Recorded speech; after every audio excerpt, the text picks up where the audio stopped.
दोस्तों आज की इस वीडियो में हम समझेंगे कि एक MCB क्या होती है, RCCB क्या होती है, MCCB क्या होती है, RCBO क्या होता है और ELCB क्या होती है। अगर आपने कभी घर का डिस्ट्रीब्यूशन बोर्ड देखा होगा या किसी इलेक्ट्रिकल पैनल को खोला होगा तो वहाँ पर आपको अलग अलग टाइप्स की प्रोटेक्शन डिवाइसेस ज़रूर दिखी होगी। लेकिन बहुत सारे लोग कंफ्यूज हो जाते हैं कि कौन सी डिवाइस किस काम के लिए होती है, कौन सी डिवाइस ओवरलोड प्रोटेक्शन के लिए होती है, कौन सी शॉर्ट सर्किट से बचाने के लिए होती है और कौन सी इलेक्ट्रिक शॉक से बचाने के लिए होती है।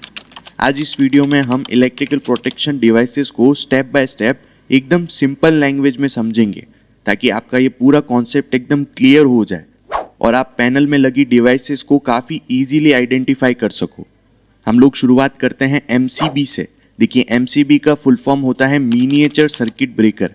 ये सबसे कॉमन प्रोटेक्शन डिवाइस है जो आपको ऑलमोस्ट हर घर के डिस्ट्रीब्यूशन बोर्ड में मिलती है। MCB का मेन काम होता है सर्किट को ओवरलोड और शॉर्ट सर्किट से प्रोटेक्ट करना। अगर सर्किट में करंट नॉर्मल लिमिट से ज़्यादा हो जाता है तो MCB ऑटोमेटिकली ट्रिप हो जाती है और सप्लाई को डिस्कनेक्ट कर देती है। MCB के अंदर दो मेन प्रोटेक्शन मैकेनिज्म्स होते हैं, एक थर्मल प्रोटेक्शन और दूसरा magnetic protection. Thermal protection overload condition के लिए होता है। MCB के अंदर एक बायमेटल स्ट्रिप होती है जो करंट बढ़ने पर हीट होने लगती है। जब स्ट्रिप ज़्यादा हीट हो जाती है तो वो बेंड हो जाती है और MCB का ट्रिप मैकेनिज्म एक्टिवेट हो जाता है। इससे सर्किट डिस्कनेक्ट हो जाता है। दूसरी तरफ शॉर्ट सर्किट के केस में करंट बहुत हाई हो जाता है। इस सिचुएशन में MCB का मैग्नेटिक मैकेनिज्म एक्टिवेट हो जाता है और सर्किट ऑलमोस्ट इंस्टेंटली ब्रेक हो जाता है। अब MCB की रेटिंग अलग अलग होती है, जैसे 6 एम्पियर, 10 एम्पियर, 16 एम्पियर, 20 एम्पियर या फिर 32 एम्पियर और कई जगहों पर 63 एम्पियर की MCB भी यूज़ होती है। घर के लिए सर्किट्स में यूजुअली 6 एम्पियर से लेकर 10 एम्पियर तक की MCBs यूज़ होती है, जबकि पावर सॉकेट के लिए 16 एम्पियर या फिर 20 एम्पियर की MCB लगाई जाती है। MCB का एक और एडवांटेज होता है कि ये फ्यूज़ की तरह बार बार ख़राब नहीं होता है। फॉल्ट रिमूव होने के बाद इसे सिंपली रीसेट करके दोबारा यूज़ किया जा सकता है। वहीं अगर कोई फ्यूज़ ब्लो होता है तो हमें उस फ्यूज़ को रिप्लेस करना पड़ता है, लेकिन MCB में ये चीज़ नहीं होती है। अब हम बात करते हैं MCCB क्या होती है। MCCB का फुल फॉर्म होता है मोल्डेड केस सर्किट ब्रेकर। ये भी एक सर्किट ब्रेकर ही होता है, लेकिन इसके यूजेस हाई करंट सर्किट्स में किए जाते हैं। जहां MCB यूज स्मॉल सर्किट्स में होती है, वहीं MCCB लार्ज लोड वाले सर्किट में प्रोटेक्शन के लिए यूज़ होती है। MCCB की करंट रेटिंग MCB से कहीं ज़्यादा होती है। अगर MCB 10 एम्पियर की हो सकती है तो MCCB 100 एम्पियर से लेकर 2500 एम्पियर तक की होती है या कई बार इससे भी ज़्यादा एम्पियर की बनाई जाती है।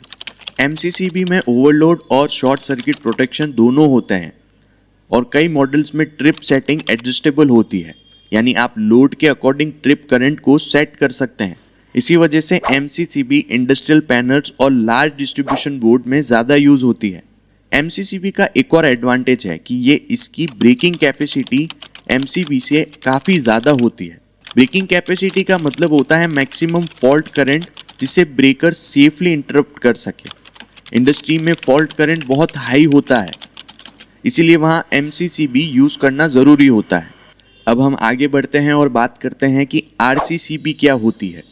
RCCB का फुल फॉर्म होता है residual current circuit breaker. RCCB का काम ओवरलोड या शॉर्ट सर्किट से प्रोटेक्शन देना नहीं होता है। RCCB का मेन पर्पस होता है अर्थ लीकेज करंट को डिटेक्ट करना और शॉक से बचाना। RCCB का वर्किंग प्रिंसिपल करंट कंपैरिजन पर बेस्ड होता है। नॉर्मली फेस वायर से जितना करंट जाता है उतना ही करंट न्यूट्रल वायर से वापस आता है, लेकिन अगर किसी अप्लायंस में इंसुलेशन डैमेज हो जाए और करंट का कुछ हिस्सा अर्थ की तरफ लीकेज होने लगे तो फेज और न्यूट्रल करंट में डिफरेंस आ जाता है। RCCB इसी डिफरेंस को डिटेक्ट करती है और तुरंत सर्किट को डिस्कनेक्ट कर देती है। RCCB जनरली 30 mA सेंसिटिविटी पर ऑपरेट करती है, जो ह्यूमन बॉडी के लिए सेफ लिमिट मानी जाती है। अगर लीकेज करंट 30 मिली एम्पियर से ज़्यादा हो जाए तो RCCB ट्रिप हो जाती है। इसी वजह से RCCB ह्यूमन सेफ्टी के लिए बहुत इंपॉर्टेंट डिवाइस है और आजकल रेजिडेंशियल इंस्टॉलेशन में भी RCCB लगाना स्ट्रांगली रिकमेंड हो चुका है। अब हम लोग बात करते हैं कि RCBO क्या होता है। RCBO का फुल फॉर्म होता है residual current breaker with over current protection. Simple language में बोलें तो आरसीबीओ एक ऐसी डिवाइस है जो एमसीबी और आरसीसीबी दोनों का कॉम्बिनेशन होता है। यानी आरसीबीओ एक ही डिवाइस में overload protection, short circuit protection और अर्थ लीकेज प्रोटेक्शन तीनों प्रोवाइड करती है। अगर सर्किट में ओवरलोड हो जाए तो आरसीबीओ एमसीबी की तरह ट्रिप करती है। अगर शॉर्ट सर्किट हो जाए तो आरसीबीओ सर्किट ब्रेक कर देती है और अगर लीकेज करंट हो जाए तो आरसीसीबी की तरह ट्रिप कर जाती है। आरसीबीओ का यूज़ उन इंस्टॉलेशन में किया जाता है जहां इंडिविजुअल सर्किट्स को कंप्लीट प्रोटेक्शन देना होता है। एग्जाम्पल के लिए कोई किचन सर्किट है, वॉशिंग मशीन का सर्किट है या फिर बाथरूम सर्किट्स में आरसीबीओ यूज़ करना बहुत इफेक्टिव होता है। अब हम लोग बात करते हैं कि ईएलसीबी क्या होती है। ईएलसीबी का फुल फॉर्म होता है अर्थ लीकेज सर्किट ब्रेकर। ये एक पुरानी टेक्नोलॉजी की डिवाइस थी जो अर्थ लीकेज डिटेक्ट करने के लिए यूज़ होती थी। ईएलसीबी के दो टाइप्स होते हैं, वोल्टेज ऑपरेटेड ईएलसीबी और current operated ELCB. Voltage operated ELCB earth voltage detect करती है और सर्किट को डिस्कनेक्ट करती थी, लेकिन ये सिस्टम रिलायबल नहीं था क्योंकि अगर अर्थिंग प्रॉपर ना हो तो ईएलसीबी काम ही नहीं करती थी। इसी वजह से मॉडर्न इलेक्ट्रिकल इंस्टॉलेशन में ईएलसीबी की जगह आरसीसीबी यूज़ की जाती है जो ज़्यादा एक्यूरेट और रिलायबल होती है। अब बहुत सारे लोगों के मन में ये सवाल आता है कि कौन सी डिवाइस को कहाँ पर लगाया जाता है और आखिर इन सारी डिवाइसेस के बीच में क्या कंपैरिजन होता है। अगर इन डिवाइसेस को सिंपल लैंग्वेज में कंपेयर करें तो हर डिवाइस का पर्पस अलग अलग होता है। एमसीबी स्मॉल सर्किट्स को ओवरलोड और शॉर्ट सर्किट से प्रोटेक्ट करती है। एमसीसीबी हैवी लोड सर्किट के लिए यूज होती है और इंडस्ट्रियल पैनल में लगाई जाती है। आरसीसीबी लीकेज करंट डिटेक्ट करके इलेक्ट्रिकल शॉक से हमें प्रोटेक्शन देती है।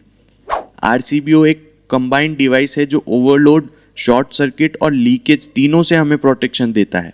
ईएलसीबी एक ओल्ड टेक्नोलॉजी थी जो अर्थ लीकेज डिटेक्ट करती थी, लेकिन आजकल यूज नहीं करी जाती है। अगर घर के इलेक्ट्रिकल सिस्टम की बात करें तो जनरली प्रोटेक्शन सेटअप कुछ इस तरह होता है। सबसे पहले मेन सप्लाई के बाद आरसीसीबी लगाई जाती है ताकि पूरा सिस्टम लीकेज करंट से प्रोटेक्टेड रहे। उसके बाद इंडिविजुअल सर्किट जैसे लाइटिंग सर्किट, सॉकेट सर्किट और एसी सर्किट्स के लिए अलग अलग एमसीबी लगाई जाती है। इस अरेंजमेंट से घर की एक सर्किट में फॉल्ट आए तो सिर्फ उस सर्किट की एमसीबी ट्रिप होती है, बाकी घर की सप्लाई कंटिन्यूसली चालू रहती है। तो दोस्तों, इलेक्ट्रिकल प्रोटेक्शन डिवाइसेस का मेन पर्पस होता है सिस्टम को सेफ रखना और फॉल्ट के टाइम सर्किट को डिस्कनेक्ट करना। डिफरेंट डिवाइसेस डिफरेंट टाइप्स के फॉल्ट डिटेक्शन के लिए यूज होती है, इसलिए वहाँ एक इलेक्ट्रिकल सिस्टम में मल्टीपल प्रोटेक्शन डिवाइसेस का कॉम्बिनेशन किया जाता है ताकि वायरिंग, अप्लायंसेज और ह्यूमन लाइफ भी सेफ रहे। अगर आप इलेक्ट्रिकल फील्ड में हो या फिर इलेक्ट्रिशियन का काम करते हो तो एमसीबी, एमसीसीबी, आरसीसीबी और आरसीबीओ जैसी प्रोटेक्शन डिवाइसेस का कॉन्सेप्ट क्लियर होना बहुत ज़रूरी है क्योंकि ये डिवाइसेस इलेक्ट्रिकल सेफ्टी का फाउंडेशन होती है। दोस्तों, अगर आपको आज की वीडियो पसंद आई है और इस वीडियो से कुछ भी इन्फॉर्मेशन मिली है तो हमारी वीडियो को लाइक ज़रूर करिए और चैनल पर नए हैं तो सब्सक्राइब करिए। मैं इसी तरह की इलेक्ट्रिकल की वीडियोस आप लोगों के लिए लेकर आता हूँ। अगर इलेक्ट्रिकल मोटर रिलेटेड वीडियोस देखना चाहते हैं तो इस वाले लिंक पर ज़रूर क्लिक करें। मैं मिलता हूँ आपको ऐसी किसी इन्फॉर्मेटिव वीडियो में। Thank you for watching.